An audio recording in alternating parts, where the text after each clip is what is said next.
The question that I get asked, probably more than any other, is how am I going to bring jobs to the county? I don't disagree with the question. In many ways, I feel like that's been the question at the top of the list for maybe 2 decades now. I would say that the question is incomplete, that maybe I'm a little bit more ambitious than that. I would say that the question we should be asking is, how do we build this community in such a way that it can stand the test of time? My question would be, how do we build something that can endure? Recession. How do we build something that we don't have to go to Daddy Inslee and ask for an allowance every other year?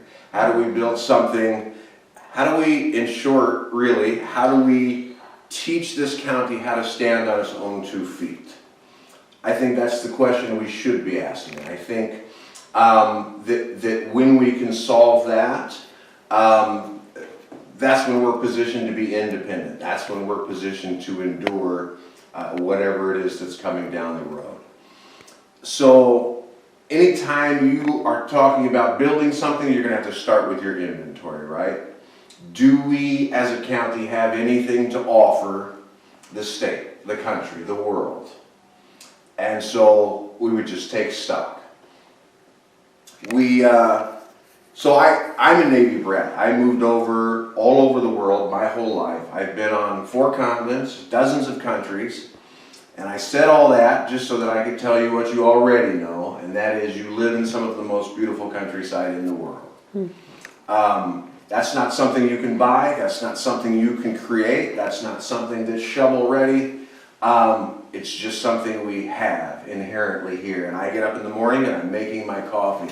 And I'm looking down the hill and the sun's coming up over the next hill, and I'll run outside in my PJs and I'm taking pictures and I'll show it to Kim, and she's like, neat, that's the same as the last 300 photos you've shown me from the last 300 sunrises, and it's still breathtaking every time. And then she'll run up, you know, right? It's every time it's breathtaking. And as amazing as that is, at the end of my 1.5-mile driveway, straight uphill through the mud, I have 100 meg upload speeds and 100 meg download speeds. I've got high-speed internet on the mountainside where I'm at.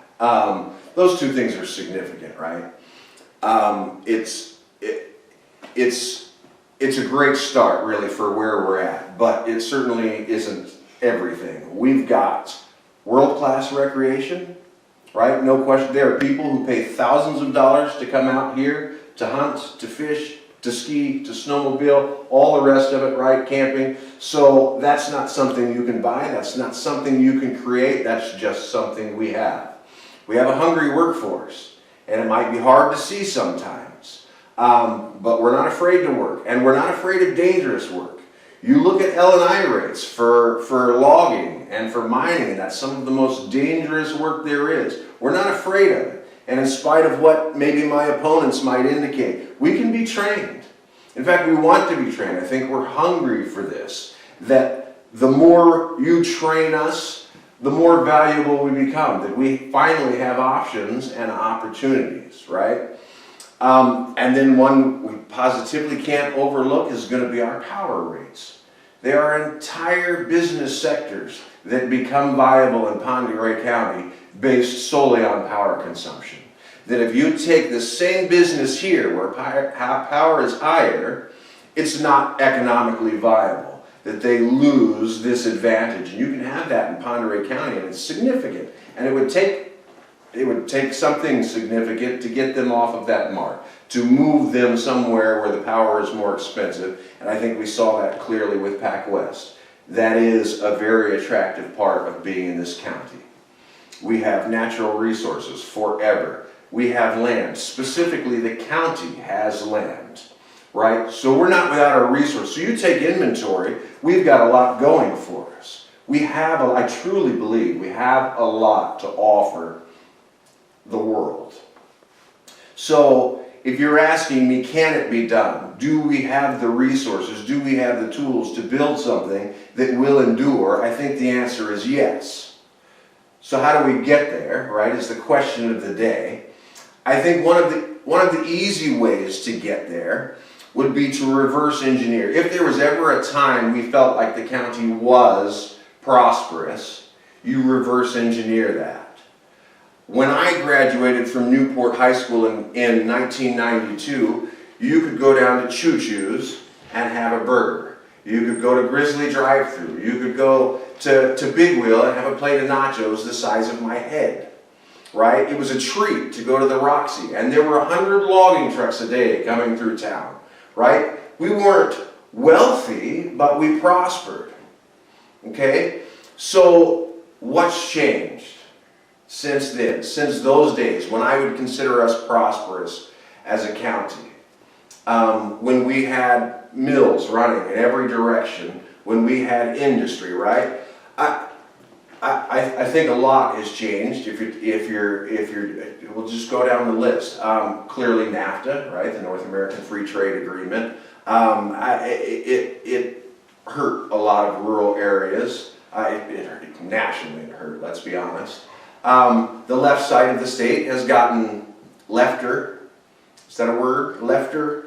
They are more liberal than they were before, and what that means for us here in a rural area is more taxes, more regulatory burden, more ecological burden, right? So essentially, Washington, because of Seattle, because of King County, has become less and less small business friendly over the last 2 decades, no question, right? Minimum wage has gone up, and it's gone up, and it's gone up, and they're not done yet. And while that's significant across the state, it's especially significant for border counties like ours, where we are competing head-to-head against Idaho, where the minimum wage is essentially half of what ours is, right? Beyond that, I would say not only is the state brutal for small businesses, but we have a group of people here who have made it very challenging to have big business here, right? No question that anything that has emissions, that anything that has a footprint or a carbon footprint, that anything that doesn't look amazing is not welcome in the county, and so you're crossing off entire business sectors at this point. And that's significant, and we'll get back to that. So these are the things that have changed. How do we get that back? Is there some of that we can get that back? Or do we just need to come over the top? Do we just need to resolve to build something in spite of these deficiencies we have? So I would say it like this. If you want to teach, if you're going to teach a county to stand on its own 2 feet, it wouldn't be entirely different than teaching a child to stand on its own 2 feet. You send a child out into the world, and you want them to be successful, right? The day they walk out your front door, what's priority one? What are you most concerned about when your child walks out the front door? It's safety, right? You want them to be safe. That's always going to be at the top of the list. As a candidate for commissioner, if I can't look you in the eye and say I'm doing everything in my power to fully fund our first responders, to guarantee, you can't guarantee, but guarantee that I'm doing everything I can to keep your life and your property safe, then I'm doing something wrong. So it's a commitment of mine, it's a priority of mine, safety. That's the top of the list. You want your kid to be safe, but what's next, right after that? It's going to be health, right? If you don't have your safety, if you don't have your health, there's no point in any of the rest of it. This is just psychology 101. So you want your kid to be healthy. And this one's kind of a mixed bag for us here because in the last decade specifically, but over the last 2 decades, we've really made great strides here in Pend Oreille County. We have amazing health professionals in the county at this point. We have facilities. Listen, there was a time when I would not get stitches in this town, right? And that was not so long ago. So we have facilities now that we can be proud of, and that's amazing. But when I talk about mental health, we've got our work cut out for us. The last time I gave this speech, there were 3 suicides in this county just in 2020. And 2020 is not very old yet. And as ridiculous as that is, just since the last time I had this conversation, we've had another suicide in this county. We have got our work cut out for us. I'm not interested in a Band-Aid. I'm not interested in plastering, quite frankly, the way we're doing it. And listen, I am committed to funding mental health as we have it. But this is the most expensive and least effective way to do this, is to try to sort it out 4 generations deep of handout culture and try to put these kids together after the fact. Okay, this is a lot of baggage, and Kim and I know this firsthand from hosting these kids in our home, these very homeless, very broken kids. Okay, as capable as I feel like we are, we could not put a dent in this. We have got to get ahead of the problem. And that's just essentially by creating opportunity, by giving optionality to these kids the day they graduate. That they'll have an opportunity to break the cycle that they've been in for generations at this point. So your kid leaves home, he's safe and he's healthy, and now what do you want for your kid? You're going to teach him to stand on his own 2 feet. You want prosperity. That's number 3. Okay? Prosperity has become a bad word here. Right? If you want a better job, if you want a raise, if you want vacation, if you want options to support your family, that makes you greedy. You're selfish. You should just not make a lot of noise, right? The idea that so many of us here don't have options, that just if you want to work in Ponderay County, then you better be able to settle for these few jobs. And listen, this is I certainly, Chris and I have seen this a lot in our work with the Friends and Allies of Newport Silicon Smelter, is that if you want a job, you better move. Or if you don't want to live in a rural area, you better move. And I think we've got that backwards, right? This is where I start. I would actually just flip the script on that. We've actually always been an industrial town. We process natural resources. That's what we've always done.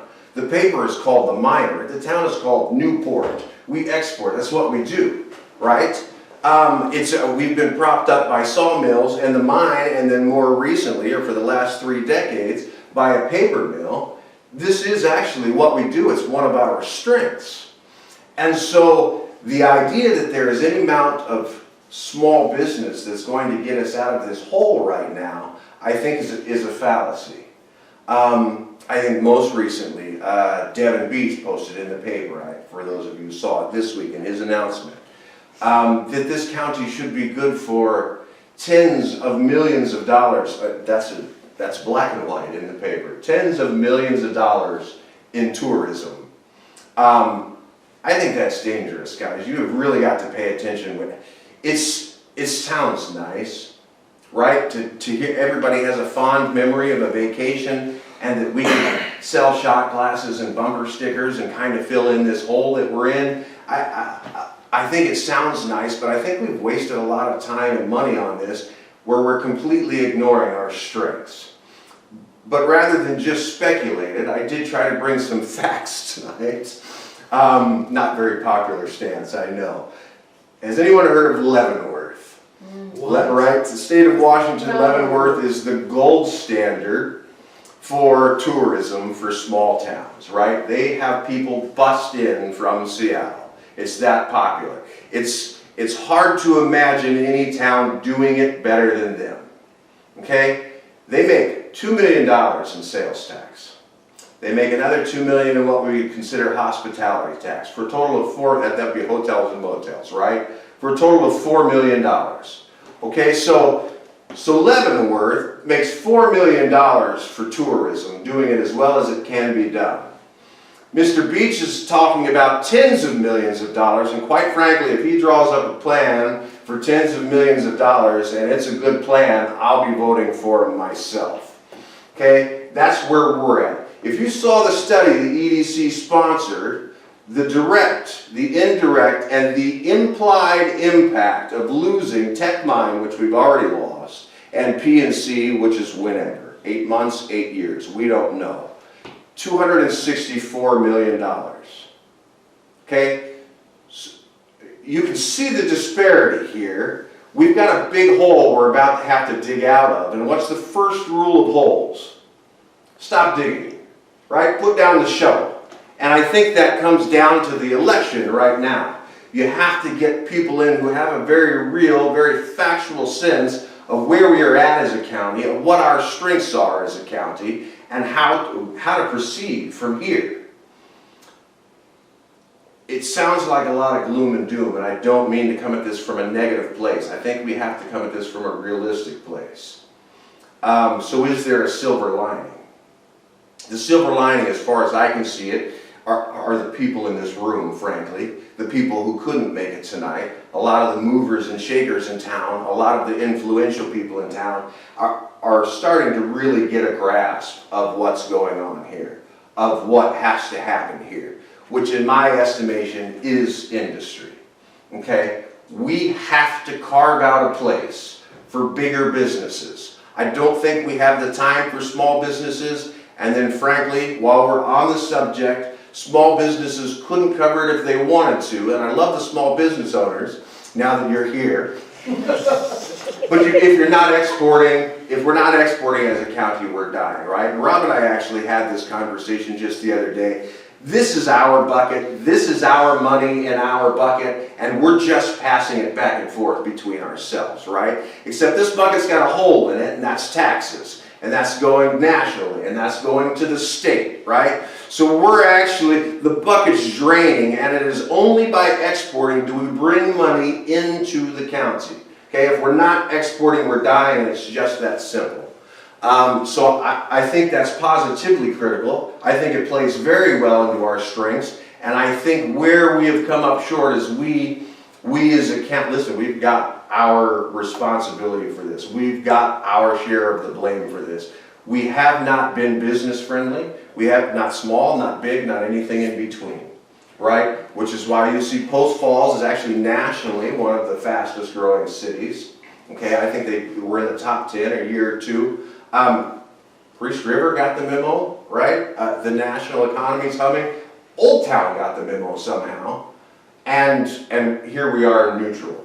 And we're just not making, and the economy right now is perfect for it, and we have nothing for gains. We have nothing to show for it. So the other silver lining, as far as I'm concerned, I do believe the current commissioners and the planning commission and the city council and the rest of the county is finally kind of pointed in the same direction. Okay, and I'm talking about this industrial shelf, I'm talking about the overhaul of the comprehensive plan, that we are going to cut away some of this red tape, some of the extra restrictions, that we're going to build some infrastructure, that we're going to say, this is a place specifically for you. It's not going to be designated public lands anymore. You're not going to sit for 2 years in zoning purgatory. Okay? It's a conditional use permit and off you go. That people can actually be successful in this. Which isn't a given, right? Obviously we just looked at a $300 million project, essentially walk away with the opposition here because of a handful of retired people. That they could have that kind of power here because that's given to them from the left side of the state, right?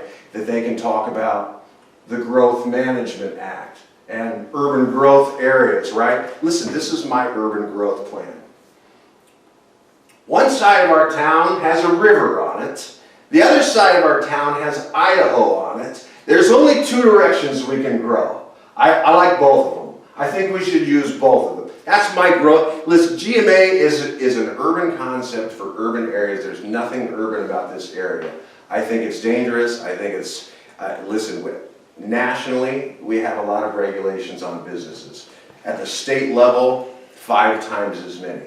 As a county, boy, if I had my way, I don't know that I'd add 1 more. Frankly, I think I would really just like to see the doors kicked open and a period of sustained growth. Certainly we have this window for 4 years where we need to get stuff done. I can't say anything past that, but the economy is obviously hopping right now. This election, I feel like, is going to be kind of a watershed moment for the county. I feel like it's one we really need to get right. The The other thing I would point out, because there are some significant differences between me and the other District 1 commissioner candidates, right? I think you have to be careful electing someone who is going to bring a heavy bias. And I'm not just talking about single issue push button activism, okay? Single issue activism is frequently how people get into politics. It's actually how I got into politics. It's why I'm here. But I think when you get neck deep in some of these issues, you do start to see some of the other problems in the county, and it tends to grow and it tends to snowball. And certainly, Kim and I have seen that, you know, with our work with Youth Emergency Services, and then with the high school, and then with the Friends and Allies of Newport Silicon Smelter. And you kind of see some of these choke points and things you'd like to see done differently, and things that you can get excited about, people that you can get excited about. I think that's a very common route into politics. When you're bringing your bias or lack of objectivity to the commissioner table, that's a problem, okay? If you have a commissioner who you would say unequivocally will cross off an entire sector of business, say we're going to be zero emissions. I'm not going to bring you anything that's industry. I'm not going to bring you anything that's heavy manufacturing. I probably won't bring anything that's light manufacturing. Those are all off the table.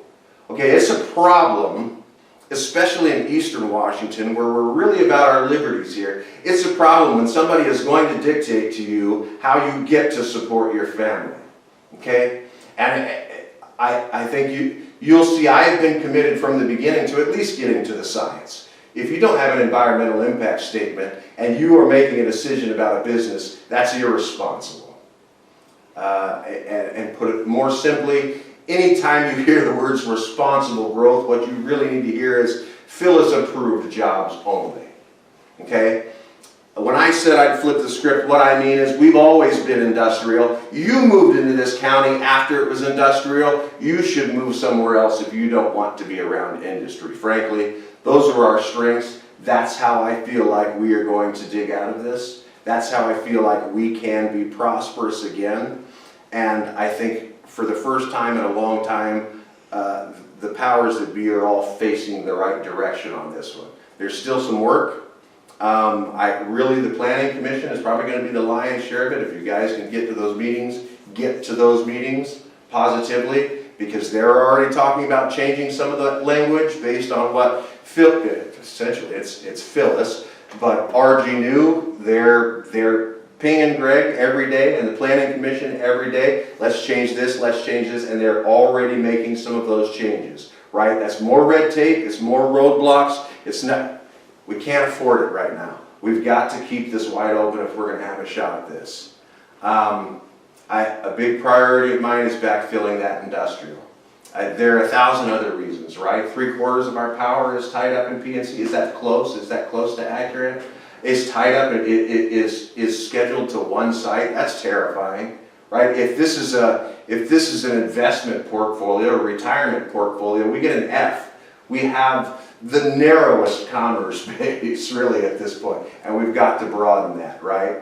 I think when you do that, and this is the national model, okay, you can create a tight labor market. And this is a concept that's so foreign to us here because we have such high unemployment rate. But you're seeing it nationally. It's somewhere between Reaganomics and the art of the deal, right? That when the unemployment rate gets so small, now when you want to hire an entry-level worker, you better bring something to the table because there aren't people available for those jobs. And so you have to start getting creative with your offers. And for the first time in at least a generation, you are seeing the entry-level workers get raises as a percentage higher than the CEOs, okay? Which means we're closing the wage gap for the first time in a long time. That should be exciting to you. It's a model that the liberals have said wouldn't work forever. Reaganomics, trickle-down economics wouldn't work, and we're watching it work in real time. And we could do that here, but we have to get through everyone that isn't working.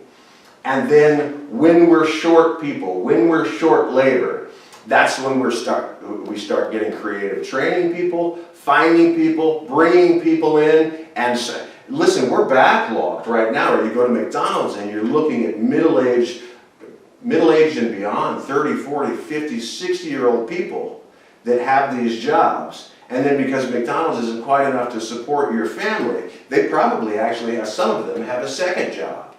And so the natural order of things in a small town is kind of backwards. Where are the kids going to work if a 50-year-old has got all of the jobs at McDonald's? And it's because they don't have a place to go.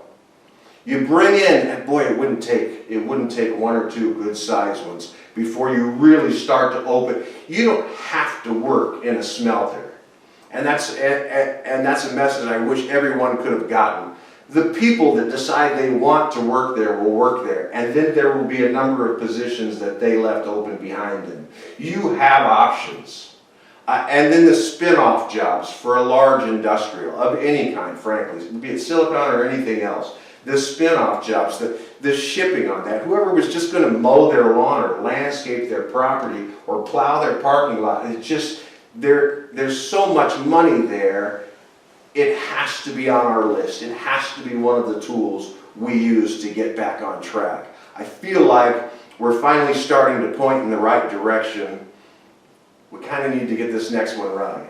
We kind of need, boy, the last thing we can afford is to have even one commissioner in there working against the other two for the next 4 years. I think we would lose ground, or certainly not gain enough ground.